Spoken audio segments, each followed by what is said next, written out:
सूरे बकरा आयत 148। असल क़िबला क्या है? दिल को बदल देने वाली आयत। वलिकुल्लिन विजहतुन हुवा मुवल्लीहा फस्तबिकुल खैराती ऐनमा तकूनु यअति बिकुमुल्लाहु जमीआ इन्नल्लाहा अला कुल्लि शैइन क़दीर।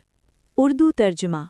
और हर एक के लिए एक सिमत मुकर्रर है जिसकी तरफ वो रुख किए हुए है, तो तुम नेकियों में एक दूसरे से आगे बढ़ने की कोशिश करो। तुम जहाँ कहीं भी होगे, अल्लाह तुम सबको इकट्ठा ले आएगा। बेशक अल्लाह हर चीज़ पर पूरी कुदरत रखता है। ये आयत सिर्फ क़िबले की सिमत की बात नहीं करती, ये आयत दिल के क़िबले को दुरुस्त करने की दावत देती है।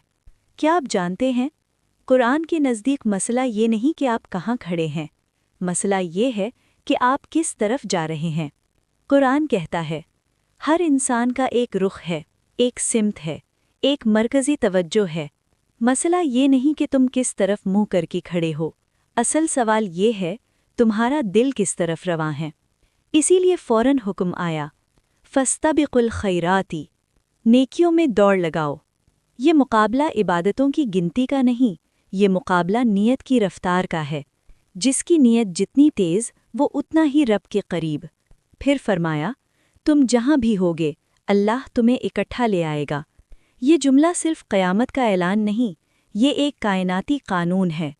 जो चीज़ें एक ही मरकज़ की तरफ चलती हैं वो बिखरती नहीं, वो जमा हो जाती हैं। कायनात में हर शय किसी मरकज़ की तरफ रवां है। इलेक्ट्रॉन अपने न्यूक्लियस के गिर्द, सैयारे सूरज के गिर्द, कहकशाएं एक अजीम मरकज़ के गिर्द। यही उसूल इंसान पर भी लागू होता है। जिसका मरकज़ अल्लाह हो उसकी ज़िंदगी में इंतशार नहीं रहता।